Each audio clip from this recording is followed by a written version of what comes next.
bihi ilmun fala tuti'huma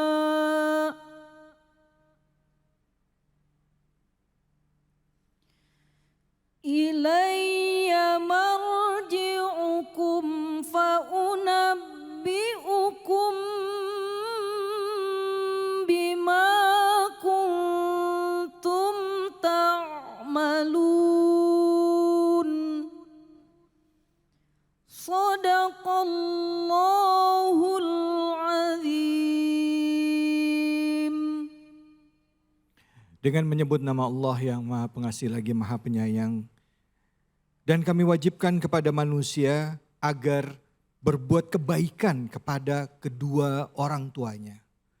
Dan jika keduanya memaksamu untuk menyekutukan aku dengan sesuatu yang engkau tidak mempunyai ilmu tentang itu, maka jangan engkau patuhi keduanya. Hanya kepadaku tempat kembalimu, dan aku beritakan kepadamu apa yang telah kamu kerjakan. Maha benar Allah dengan segala firman-Nya. Yang tadi sama-sama kita simak adalah surah ke-29, yaitu surah Al-Ankabut ayat ke-8. Dan langsung saja kita simak tausiah mengenai ayat tersebut dengan tema perintah Islam dalam memuliakan orang tua dan mertua bersama dengan Ustadz Ahmad Bahrul. Silakan, Fadl. Bismillahirrahmanirrahim. Assalamualaikum warahmatullahi wabarakatuh. Waalaikumsalam warahmatullahi wabarakatuh. Masih semangat ibu-ibu ya? Masih. Alhamdulillah. Alhamdulillah. Wassalatu wassalamu ala rasulillah. Wa ala alihi wa sahbihi wa mawalah wa man tabi'ahu ila yaumil qiyamah wa la hawla wa la quwata illa billahi amma ba'd. Rabbi syrah li sadri wa yassir li amri wa hlul uqdatam min lisani yafqahu qawli. Subhanaka la ilma lana illa ma 'allamtana innaka antal alimul hakim. Alhamdulillah, di kesempatan ini kita akan membahas tentang surat Al-Ankabut ayat yang ke-8.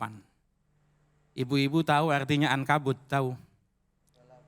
Apa? Laba-laba. Ya, laba-laba. Ya. Ibu-ibu ada yang di sini punya anak, ada? Mohon maaf kalau dari mukanya banyak ya. Ada yang punya menantu, ada? Ada. Itu kira-kira di antara anak dan menantu itu yang ngeselin ada apa enggak kira-kira? Jujur banget ini. Ustadz, pas ngomong ada yang ada. Ekspresi mukanya itu mahal banget loh. Iya. Ada.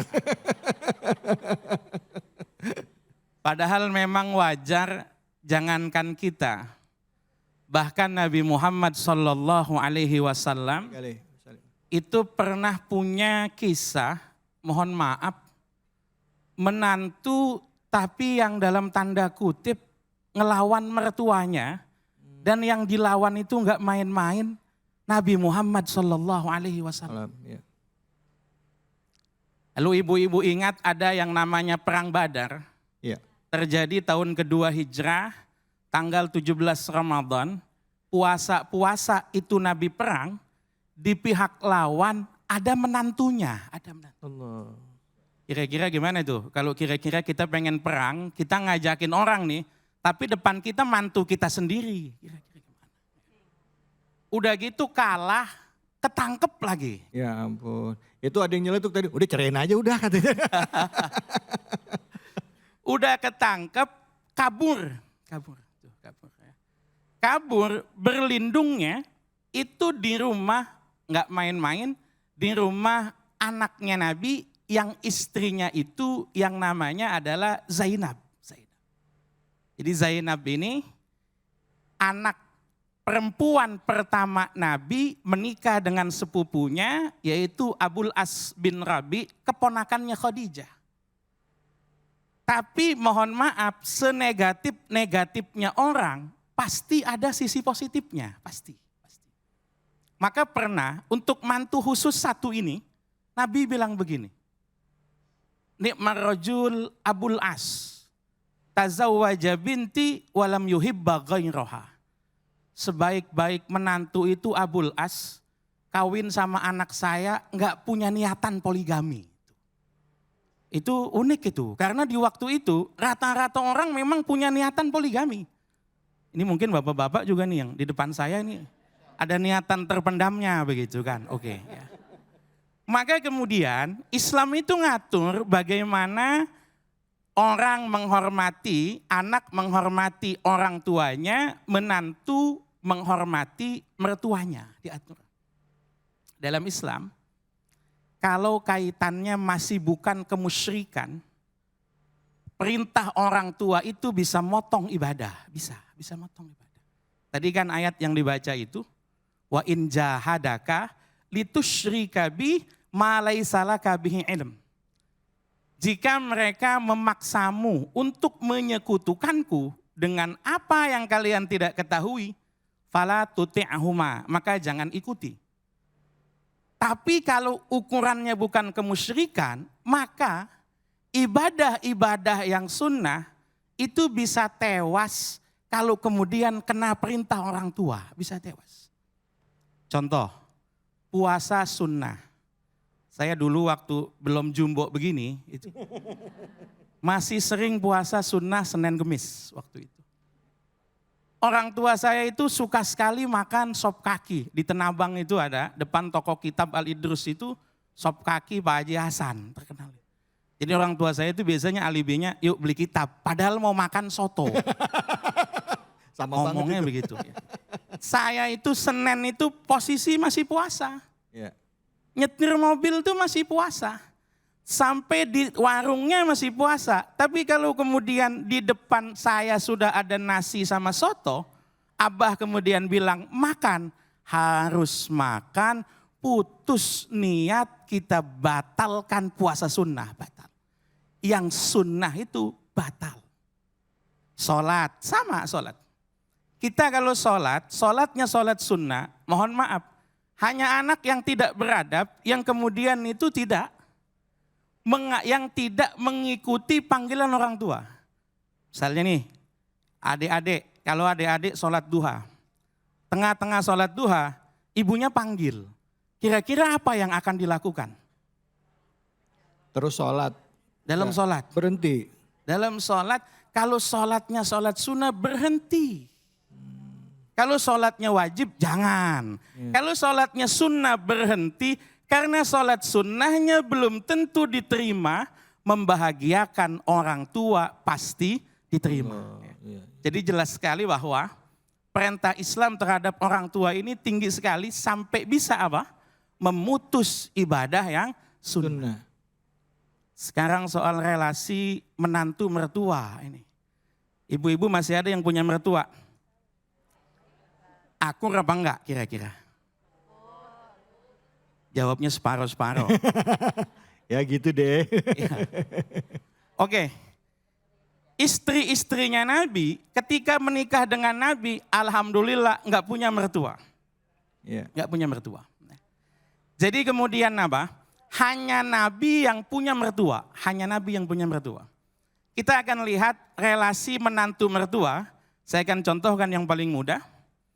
Antara Rasul dengan Ali bin Abi Thalib. Oh, sorry.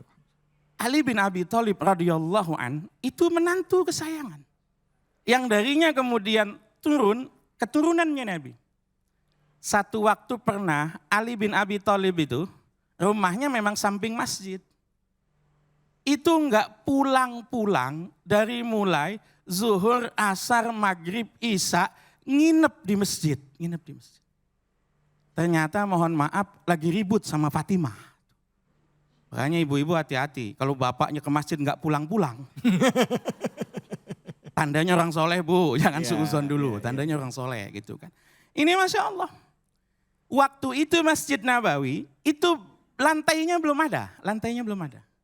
Maka jangan kaget kalau ada hadis bahwa Nabi sholat pakai sendal. Ya biasa itu.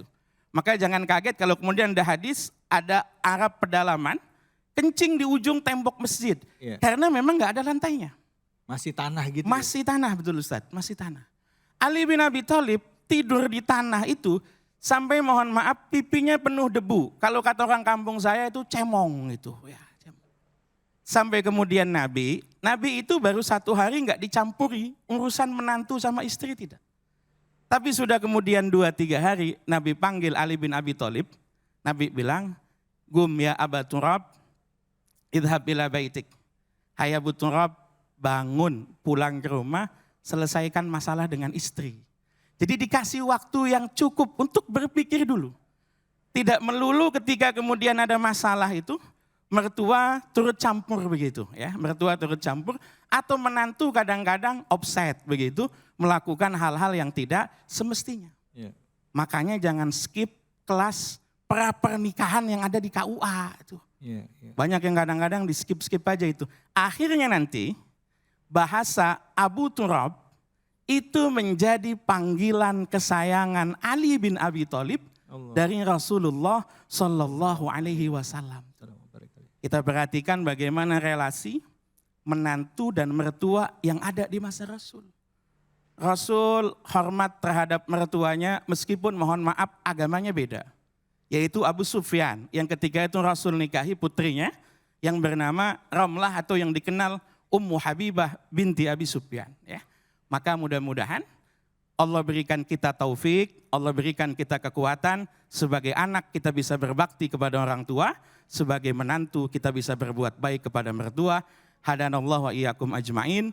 Assalamualaikum warahmatullahi wabarakatuh. Waalaikumsalam warahmatullahi wabarakatuh. Terima kasih banyak Ustadz Ahmad Bahrul Hikam yang tadi telah memberikan pencerahan pada kita, merujuk kepada kisah Nabi Muhammad Sallallahu Alaihi Wasallam, hubungan beliau dengan para anak menantunya. Ya, baik, terima kasih banyak Ustadz. Siapa yang mau nanya? Silakan. Ya. Oke, fadhol Mas. Ya, Assalamualaikum warahmatullahi wabarakatuh Ustadz. Waalaikumsalam. Assalamualaikum warahmatullahi wabarakatuh. Tadi Ustadz sampaikan berbicara tentang orang tua dan juga menantu ya. Di sini ada pertanyaan sedikit. Jadi di dalam Islam itu kan ada istilah ibumu, ibumu, ibumu dan juga bapakmu. Ya. Nah, terus ketika yang sudah menikah itu alangkah baiknya harus diutamakan istri terlebih dahulu atau mertua terlebih dahulu gitu. Kurang lebihnya itu Ustadz. Terima kasih. Wassalamualaikum warahmatullahi wabarakatuh. Waalaikumsalam warahmatullahi wabarakatuh. Jadi mendahulukan istri atau mertua ini maksudnya ibunya pribadi atau ibunya istri? Ibu mertua. Ibu mertua. Ya. Oke, baik ya. Kalau dalam Islam itu diatur kewajiban, hak, tugas, wewenang suami dan istri sampai mana? Bahwa suami wajib memberikan nafkah kepada istri. Sebetulnya kasus yang sering terjadi itu istri sama ibu kandung biasanya. Ya. Misalnya kewajiban suami itu apa? Kewajiban suami itu memberikan nafkah kepada istrinya. Lalu bagaimana kalau kemudian orang tua? Orang tua itu kalau secara fikih anak wajib memberi nafkah kalau al-fakru waz zamanah. Kalau orang tuanya memang kekurangan dan kemudian tidak ada uang, tidak sanggup bekerja, anak juga wajib nafkahi orang tua sama. Tapi selagi orang tuanya punya harta atau masih sanggup bekerja, suami wajib menafkahi istrinya. Kalau dengan mertua, kaitannya dengan berbuat baik. Ada satu tradisi unik, kalau di Indonesia itu, sering biasanya diajarin buat pengantin baru. Ya. Itu biasanya diajarinnya begini, nanti kalau silaturahim ke mertua, kalau saya ke rumah mertua, itu yang ngasih saya. Tapi kalau saya ke rumah orang tua kandung, yang ngasih itu istri. Supaya relasi menantu mertua tetap terjaga. Tapi nafkah hanya untuk istri, orang tua kalau tidak mampu, mertua kewajiban kita adalah berbuat baik. Ya. Mudah-mudahan bisa dipahami. Masya Allah. Baik, sudah terjawab ya? Mas ya? Sudah terjawab ya? Sudah berkeluarga belum? Oh, belum, udah persiapan. Mantap. Nanti katanya kalau pas nikah nggak boleh skip apa tadi? kelas pranika. Kelas pranikanya jangan di skip ya, biar tahu ya kewajibannya apa, haknya apa dan lain sebagainya. Terima kasih banyak Ustadz, terima kasih Sama-sama, banyak Ustadz, ilmunya. Baik ibu-ibu, setelah ini kita akan belajar dengan guru-guru kita, jadi jangan kemana-mana ya. Tetap di Cahaya Hati Indonesia.